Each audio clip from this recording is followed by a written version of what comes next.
Hello, and thank you for joining us. My name is Jennifer Hill, and I'm a biologist at the National Conservation Training Center, calling in from my home office. Prior to introducing our guest speaker, I would like to highlight that the National Conservation Training Center is located on the ancestral homelands of many Indigenous peoples. Due to the painful history of forceful removal, we could not find a full account of the Indigenous peoples who occupied this land that was taken from them. We are aware that many Indigenous peoples traversed, cherished, and lived on this land. They include, but are not limited to, the Massawomac, the Iroquois, the Shawnee, and the Delaware. As we learn more about the Indigenous peoples who had and continue to have relationships with this land, we better recognize the good earth on which we work, live, and learn. We are committed to building and sustaining relationships by highlighting Indigenous communities, offering Indigenous-based webinars, and sponsoring programs and activities for Indigenous youth. We encourage others to learn more about whose land they live and work and reside. At any time during the presentation, should you have questions, please enter them into the chat, or you can email them to broadcast@fws.gov. We have a full presentation today, so if we don't get to your question today, we'll do our best to follow up with you afterwards. Today, we are going to hear about the National Park Service's tribal programs and funding opportunities with Dorothy FireCloud. Dorothy is a member of the See-chan-guu Lakota tribe of South Dakota. In October of 2020, Ms. FireCloud became the Native American Affairs Liaison, Assistant to the Director in the National Park Service. She is responsible for ensuring the National Park Service meets the requirements of the Department of Interior Policy on consultation with tribal nations, developing service-wide guidance, reviewing proposed policy and legislation to advise and support the Director on issues impacting Native American, Alaska Native, and Native Hawaiian communities. From 2012 to 2020, she served as superintendent at 2 Puebloan National Park Service sites, Montezuma Castle National Monument and Tuzigoot National Monument in the Verde Valley of Arizona. She first joined the National Park Service in 2006 as the superintendent of Devil's Tower National Monument, a site of significant spiritual connection to her tribe. Ms. FireCloud has a Juris Doctorate from the New Mexico School of Law and has been a member of the New Mexico State Bar since 1991. Dorothy, welcome and thank you for joining us today. We're excited to have you with us. I'll hand it over to you. Well, okay, thank you, Jennifer. It's my pleasure to be with everyone today. And I'm currently doing the presentation today from the Verde Valley of Arizona, which is the homelands of the majority of the tribes within the state of Arizona, primarily the Hopi, the Apache, the Yavapai, and the other Pi tribes in the state as well, in addition to the lower 4 tribes, which are Tohono-related tribes. So thank you all for joining me today. So this is a picture of the tower view in Grand Canyon National Monument, and it's probably the premier park right now, which is dealing with tribal relations.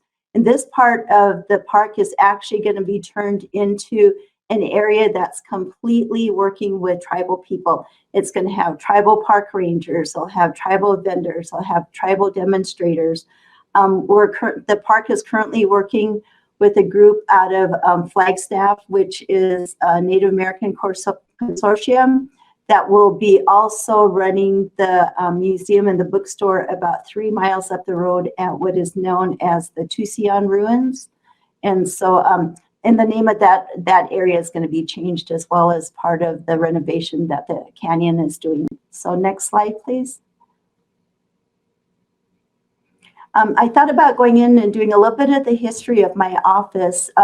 It was first established in the mid-1990s as the American Indian Liaison Office, and the first program manager held the position up until 2014. The big difference between the way that we're running it now as opposed to then was back then it was very internally focused.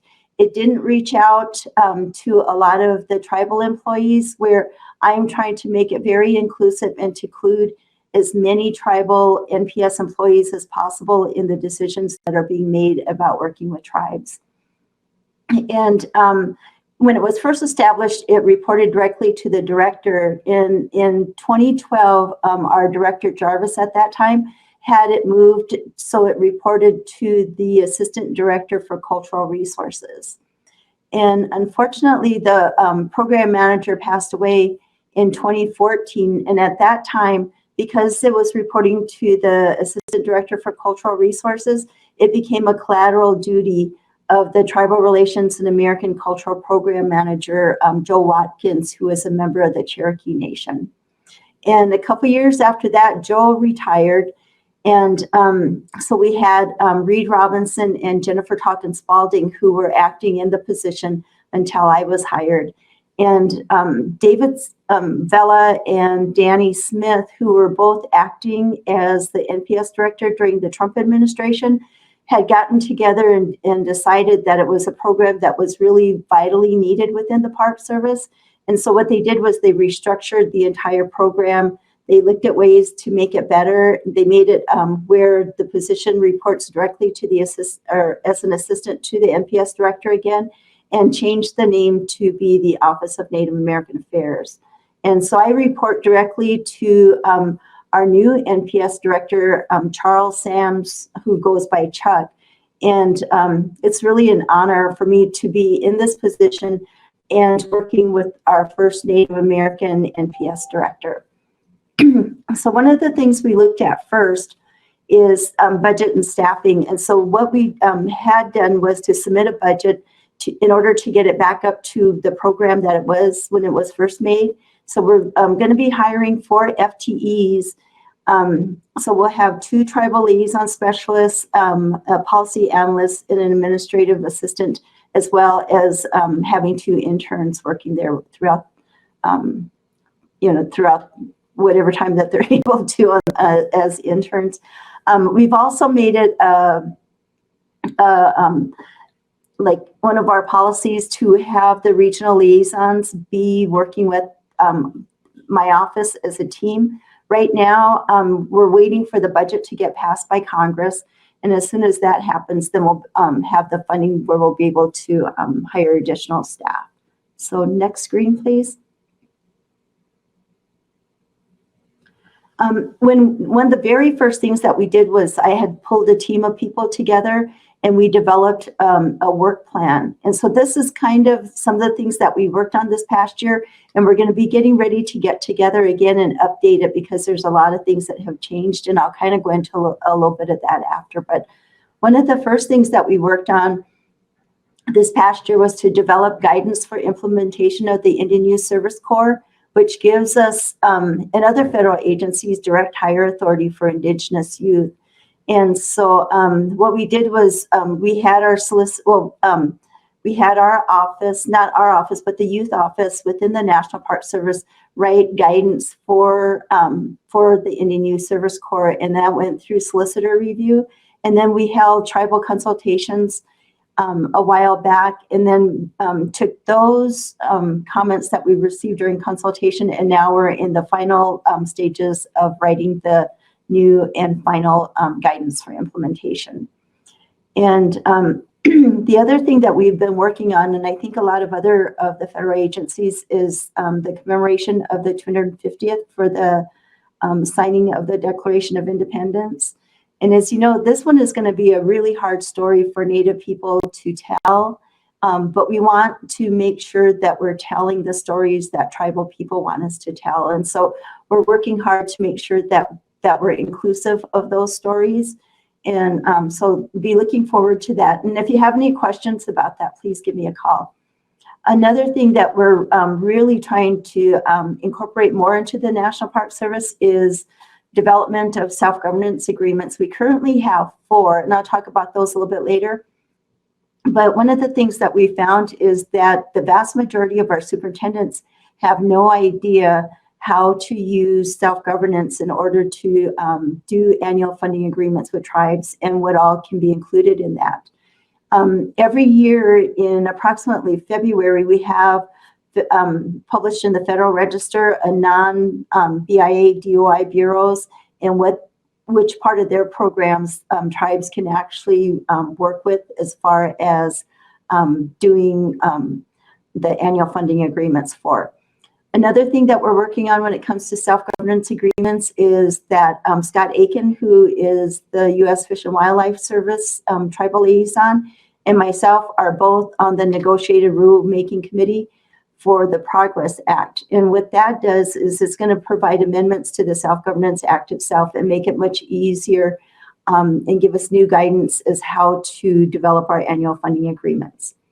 Another thing that we're working on is just looking at hiring authorities, and Grand Canyon is really involved with this one as well. We want to figure out ways that we can expand our current hiring abilities to be more inclusive of tribal people and tribal youth. One of the things that we were able to get done this year is to have the, so like if like Navajo Nation and Hopi Nation are bordering with Grand Canyon, and so before we could go 30 miles out to hire people, and now that's been expanded out to 75 miles. So we have direct hiring authority for those tribal units that have common borders with National Park Service sites. When it comes to interpretation and outreach, one of the things that we're really looking at is changing signage. A lot of our signage has a lot of colonializer language, and we need to erase that from our park signage. When we talk, like for instance, when we were talking about battles, it's like if the tribal people are doing the attacking, then it's a massacre. But if it's the Pilgrims or the U.S. Army coming, then it's a battle. So we just need to make sure that we're talking about it from the same perspective and not one that makes tribal people out to be always the aggressive people. A lot of the partnerships that we do throughout the Park Service is in response to Secretarial Order 3342, which is identifying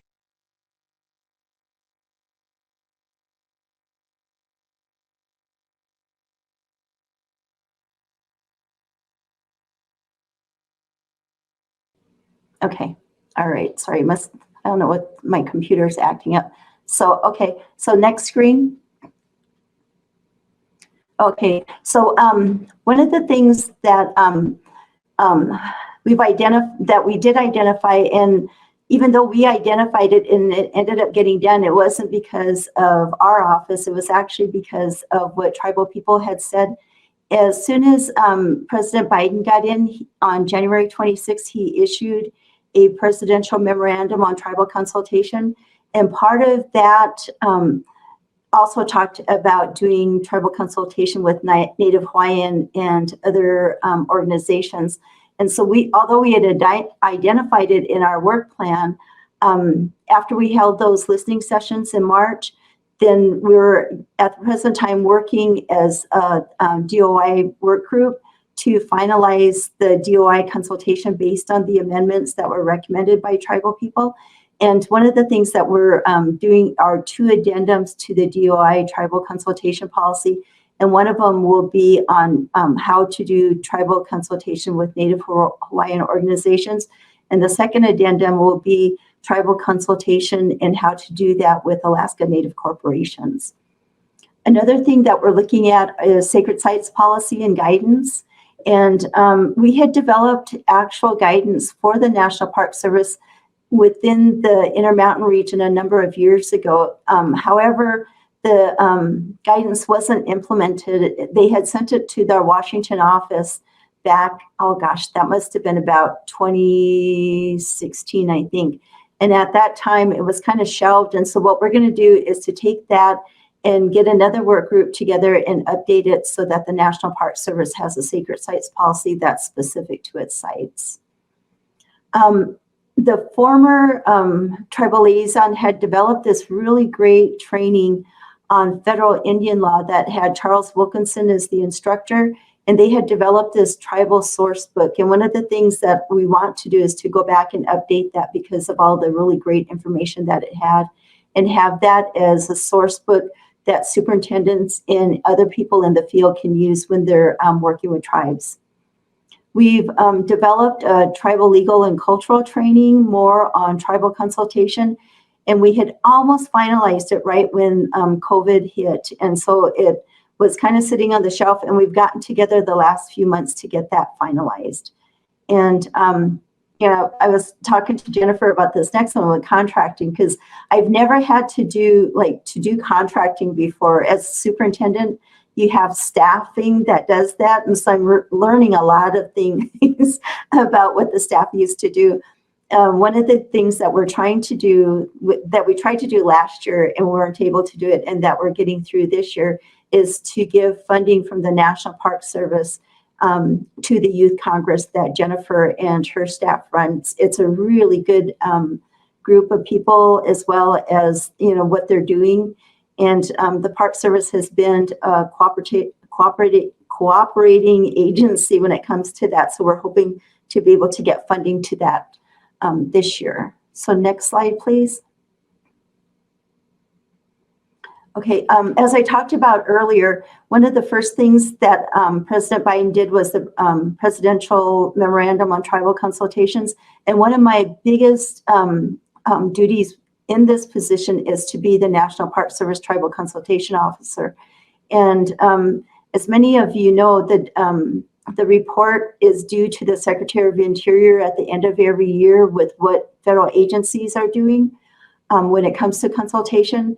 And so we're right now, the data call went out for the last 2 years. We didn't do one in fiscal year 19 because of COVID. And so we're actually going to be doing the report this year for the next, for the last 2 years. So it'll be for fiscal year 19 as well as fiscal year 20, 20 and 21.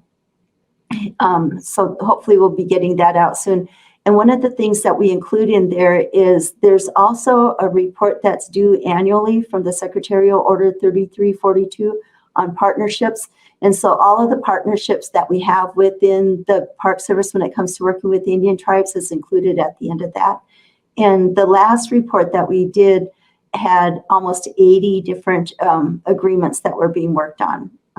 And so, and then another one of the things that President Biden did this year was to reestablish the White House Council on Native American Affairs. And we've been fairly heavily involved with the different committees that they've established there. One of them is the International Indigenous Boundaries. And we have 3 of our staff that are working on that. The superintendent at Bering Land Bridge, and she's dealing with border issues with Russia. And we're hoping to be able to have it so that tribal people that have to cross borders don't have such a difficult time and almost can do it without passports. And the new name for that is Indigenous Movement. And let's see, on the southern border with the Mexico issues, we have Superintendent Scott Stoneham, who's the superintendent at Oregon Pipe and working with all of the local tribes down there, as well as the Pi tribes in northern Arizona who have tribal members that live south of the border. They go down once a year and they'll bring back some of their relatives down there, and they'll bring back like a lot of arts and crafts and other items that they then sell up here and then use that income to help sustain themselves throughout the remainder of the year. So some of the activities that are going on are really critical when it comes to being able to move back and forth on those borders. We also have the regional liaison from the Northeast region, Eric Chiason, who is dealing with the Canadian border issues. And he has family that lives on the north side of the border, so is really well established and knows the situations quite well to be able to do that. The other 3 work groups that we're working on are the treaty rights and treaty and reserved rights work group. There's another work group on sacred sites that we're involved with, as well as there's a new group that's being put together right now on Indigenous traditional ecological knowledge. So next page. Since President Biden and Secretary Holland got in, there's been just this flurry of different policies, secretarial orders. So I'm going to kind of go through that real quickly. Secretarial Order 3403 is one that we are currently within the National Park Service developing a policy memorandum as how to implement. And it's the Joint Secretarial Order on fulfilling the trust responsibility to Indian tribes in the stewardship of federal lands and waters. And this was a joint order both by the Secretary of Interior as well as Secretary of the U.S. Department of Agriculture.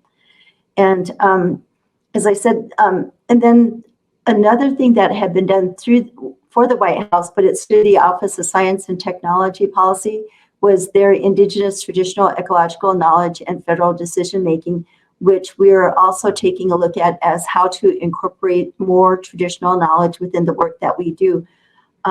We have a really great example of this up at Acadia National Park, where Acadia has begun working, or since 2014, they first started it about 2014, and they were consulting with the Wabanaki up there and doing a sweetgrass project. And so they had NPS biologists develop plots that they would have used for an EIS. And then after the Park Service biologists identified the plots, then they had traditional gatherers come in and identify the plots that they would then use for gathering. And then they did a study for 3 years in a row to see which plots were doing better than the other. And after the third year, the NPS biologist decided just to give up on his plots because the traditional gatherer plots were coming in so much fuller, and really showed that actually by being able to do the gathering, that it was helping the plants come in thicker. And so it's really a great project that's going on up there. We also have an MOU on interagency coordination and collaboration for the protection of Indigenous sacred sites, which the work group, that I mentioned earlier is working on. The other is an MOU on protecting tribal treaty and reserved rights. One of the things that's been developed as a result of this MOU is the University of Oklahoma has developed a tribal treaties database. They're still working on it. Part of it is completed, but what it's going to do is actually have the entire Kepler treaties books included in that. So if you're working on any treaties, then you can be able to go to that database and find the treaty.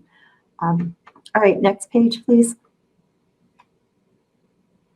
Okay, so another one that everyone's probably aware of is the Executive Order on Improving Public Safety and Criminal Justice for Native Americans and addressing the crisis of missing and murdered Indigenous peoples.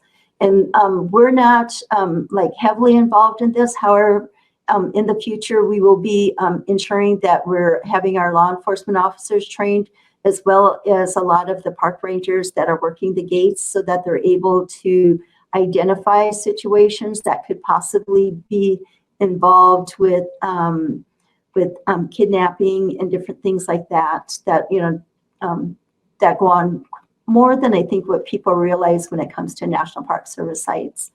We have another Secretarial's Order memorandum on the Federal Boarding School Initiative. And the report is due back to Secretary Holland on April 1st. In the Park Service, we've been fairly heavily involved at the very beginning of this. We were able to use all of the data that we've collected on 10 of the boarding school sites in order for them to be determined as National Historic Landmarks.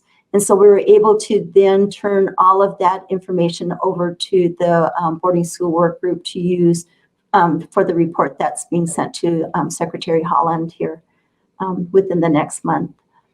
The next one is a Secretarial Order 3404, which declares the SQ word as a derogatory term. And all of the agencies within the Department of Interior have a representative that's working on this to ensure that all of those places have new names that will be used in place of that word. And then Secretarial Order 3405, which was issued at the same time that 3404 was. And this is to address other derogatory geographic names. And this one actually right at the present time, we're going to be leading a FACA reconciliation committee through the National Park Service. and this, the committee will then identify all of those landmarks and then send a report to the secretary that makes recommendations as to changes for those land unit names. And so right now there's a Federal Register notice out that was done on January 10th, 2022, and we're accepting applications for people to be on the Reconciliation Committee, and the deadline is for tomorrow, so you still have a day. So if anybody knows of anyone who would be interested in being on that Reconciliation Committee, there is approximately like 20 positions, and at least 7 of them have been identified specifically for either Native American or other Indigenous groups. Next one, please. Okay, so some of the things that we've been doing within the National Park Service as far as direct funding for tribes is our state tribal and local planning grants.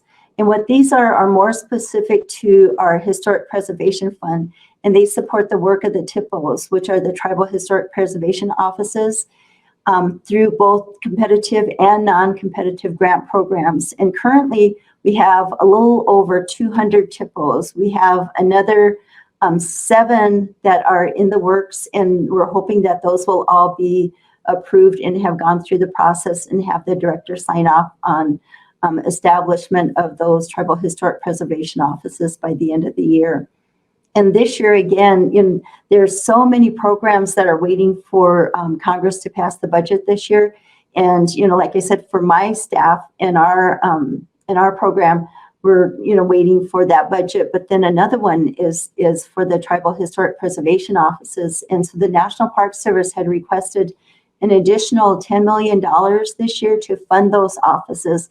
And these grants are non-competitive to the tribes that have an official THPO office. And the way that it's determined how much each tribe gets is based on their land, on how much land that they have within their respective reservations. The other part of it is tribal heritage grants, which is the competitive part of the state tribal and local planning grants. And they're available to federally recognized tribes, Alaska Natives and Native Hawaiian organizations. And the grants that have been awarded under this part of the grants have been used for such things as like protection of native languages, oral history, plant and animal species that are important to tradition, as well as sacred and historic places. And right now, the National Tribal Historic Preservation Office is having its annual meeting going on this week. And so I heard quite a few of the tribes talking about how they use these things. A lot of them use it for planning grants, strategic plans for their offices, as well as other things within the reservation. So that it's some of the things that you might want to consider and look at. We also have another one that I didn't put on here for American battlefields and American battlefield grants. And a lot of times when tribal people think about working with the National Park Service, they don't think about American battlefields and how they can actually be a part or even do co-management or shared stewardship within those parks. And so that kind of brings me to this next, the annual funding agreements that we have with for self-governance tribes. And we have 4 currently, and we're actually in negotiations with a few other tribes right now. And this is one of the things that we're really going to focus on within the next several years to get more of these annual funding agreements in place. I had a call last Friday from one of the tribal attorneys that talked to me about the possibility of having their THPO funds go through the annual funding agreement rather than with the process that is currently being used. So the first one I'm going to talk about is Grand Portage. And Grand Portage, of all of our Park Service units, I think has like the most projects as well as the most amount of funding that's been given to it through an annual funding agreement. But it's different because Grand Portage is located entirely within the Grand Portage reservation boundaries. So the vast majority of the staff there are members of either Grand Portage itself or is an enrolled member of the Minnesota Chippewa tribes. And in fiscal year 2020, Grand Portage, we had entered into another annual funding agreement with them. And for that year, they had annual funding agreement. The amount was $2,040,000. And it was for 35 total projects, plus the base agreement to do all of the maintenance and construction work at the National Monument. And then what's really cool about this is that it also includes project work that's at Isle Royale National Park, which is within the Lake Superior. They're not too far from the reservation itself. So there's such opportunities out there. We have 3 national parks that are within the Navajo Nation, that can also do annual funding agreements. So the possibilities, Bighorn Canyon is currently negotiating with the Crow Tribe to do an annual funding agreement there. And part of that agreement actually will be the tribe is asking for 55,000 acres of land that was taken from the tribe to establish the park. And it's not really used as a part of the park, so that land may go back to the tribe.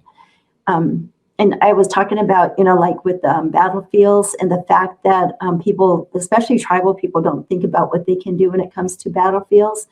The River Raisin National Battlefield, which is in Michigan, entered into an annual funding agreement with the Wyandot Nation for educational programming, visitor center operations, volunteer program support, maintenance, and then they also did research in one of the projects to help with the interpretation. And for those projects, I think they had about 58,000 in the annual funding agreement.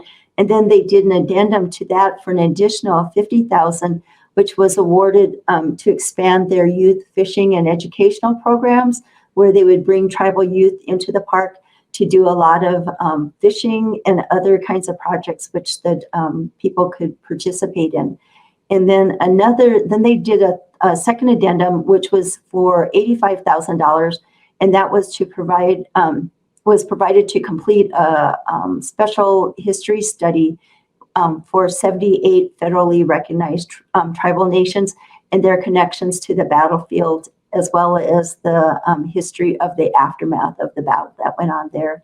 So, there's just so many things that you can do. And we have, like over 30 different programs that tribes then have the opportunity to do annual funding agreements with the Park Service.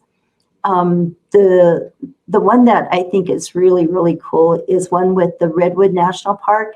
And they've worked with the Yurok tribe for quite a number of years. And the last annual funding agreement, they had received a little over $730,000. And that was for a total of 3 projects at Redwood. And the first one was to construct Centennial Grove trails. And then the second part, which was probably the bigger project, was then trail maintenance and repairs. And then there was a road called the G61, and it was, the road was pretty much failing. And so what they did then was they went out and they actually removed a lot of the failing road components, and then they stabilized the erosional threats that were to the road. And then what was really cool about the projects that they do there is that it's all done by Yurok tribal youth. And they have tribal leaders that then are able to be the supervisors there, as well as the National Park Service rangers that assist with a lot of those projects. The newest one that we started, the negotiations began in 2019, and at the very end of, or the very beginning of October 2019, we had entered into a new multi-year funding agreement with the Pueblo of Santa Clara and Via Calderas National Preserve in northern New Mexico. And although we didn't actually award any project funds in 2019 because we have to go through and have a 90-day congressional review period. And it says 90 days, but it usually takes a little bit longer. So it wasn't until fiscal year 2020 that the park was able to award Santa Clara Pueblo $442,000, and what that was used for was like cyclic road maintenance, and that was on 54 miles of public and administrative use of dirt roads within the preserve. So, I mean, the opportunities to work within the National Park Service to do a lot of these through annual funding agreements is fairly significant. I mean, I'm not aware of any program within the National Park Service, except for those that are inherently federal, that we wouldn't be able to negotiate with the tribe and do an annual funding agreement for the tribe to come in to do like shared stewardship. One of the things that I had talked about earlier was the integration of traditional knowledge and how important that is. And one of the things that we're looking at, we had at the very end of the Obama administration, we had a new Director's Order 100 that had been passed, and it talked about sustained stewardship of federal resources into the 21st century, and it incorporated traditional knowledge throughout the entire document. And unfortunately, it was rescinded in August of the administration that came in after Obama. And one of the things that we're going to look to do now with all of the new presidential memorandum on inclusion of Indigenous traditional ecological knowledge is looking at how we can incorporate that, but make it even more so with the incorporation of traditional knowledge. And so one of the things that we're going to have to do then is to go out and do tribal consultation a whole lot more. Right now, one of the things that Director Sams has asked me to do is to actually develop a consultation policy for the National Park Service, because we do not have one. I believe we're the only Department of Interior agency that does not have its own internal tribal consultation policy. And Director Sams was pretty surprised when he found that out. So I'm right now at the moment getting ready to put a work group together to bring in all of the other policies. We're hoping that the Department of Interior amended consultation policy will be completed by the end of March. And at that time, then we'll be able to use that as our umbrella consultation policy, but also make it more specific to be inclusive of our National Park Service superintendents, and to ensure that it's a true government-to-government relationship, and that the superintendents are there at every single one of the consultation meetings when they're meeting with tribes and tribal representatives. So let me take a look here. So, okay, and I think that's it, right? Yeah, and so one of the things that we really have to take a look at now, with where we're at, it's in looking at all of the secretarial orders and different laws that have come out from the Biden administration, is really the protection of Mother Earth right now. And it's something that we really need to do. The climate change, the weather is changing quite a bit. And so we need to really look at that and say, what can we do as not only tribal people, but all people, in order to ensure that our earth is there for future generations. So I'm going to end there and see if we have any questions. And so. Great. Thank you, Dorothy. Mm-hmm. We really appreciate your time. We will go into questions and answers now. So if you have anything, just go ahead and enter it into the chat. We do have a couple of questions right off the bat. Let's see. The first one says, tribal hiring authorities are not available across the country. Can we get that for all parks? As an example, the Smokies share a boundary with the Eastern Band of Cherokee, but we don't have a direct authority. Oh, okay, yeah. Well, if you have that common boundary, get a hold of me. You can reach me at Dorothy, DOROTHY, or I can put it _FireCloud at nps.gov. Let me put it in the thing here. And reach out to me, and I'll send you, I'll actually get you in touch too with Grand Canyon. They're the ones that really are the experts on this right now. They're working really hard to figure out any way And the other way that you can do it is through the Indian Youth Service Corps, because that does have direct hiring authority for tribal youth. But the vast majority of the funding that the National Park Service is getting for that, we're sending out to the Conservation Legacy and a couple of the other conservation crews. I do have some funding available through my office, but it's not a whole lot. But you never know when it's going to be available. And this year, because of the fact that Congress hasn't passed the budget, I'm going to have a lot of funding. I think once the budget does get passed, I'm going to have some funding available that I wouldn't normally have available. So get a hold of me, have projects ready. If you're working with the National Park Service site, have projects ready and then send them to me. And I may be able to fund some of those with that year, with the year-end funds that will be available. Awesome. Let's see. So you have so many projects and relationships to grow.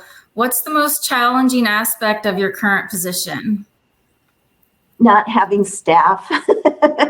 So I really, I keep my fingers crossed every time that the CR comes up to the end. I'm like, oh, please let it be, happening this time. But that's really the biggest part. And so, I've reached out, so thankfully we have the regional tribal liaisons that have been able to help me with other things. And then we have a monthly tribal liaison call within the National Park Service. So it's both park and regional liaisons.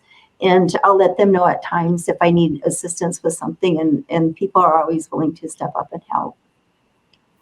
Oh, that's good. You have some folks at your side to help you, even though you're very short-staffed. Yeah, we keep hoping for that CR I still to don't pass. even have an office yet. Okay, I was going to say, I still don't even have an office. I'm just in a temporary office until they decide where I get put. Because right now, within, because of people coming back, we're having to come back through the month of March and start actually working in offices again. And so one of the things that we're looking at is how many people will be teleworking, how many will be coming back to the office to actually work. And so they're kind of waiting right now to see what offices will be open. If you work 3 days or less during a pay period in the office, then you don't get your own office. And so they're looking at a lot of reorganization of offices and things going on right now. Yeah, it's that time for many agencies. Yeah, it's kind of scary though. My intern and I were in the office last week at the main interior building in Washington, D.C. And so we had, we wear a mask, and there's not that many people around in the office right now. But then in the afternoon, we went down the hallway, and all of a sudden these signs started popping up about, this is a more, highly contaminated area or something. But it was kind of scary seeing the signs come up, and I was like, oh, great. But they were all there cleaning and doing things, so that was good. Yeah. Oh my. Well, could you speak more towards a particular project or policy that you find particularly meaningful to you? Well, I think, one of the main things is our consultation policy and getting that done.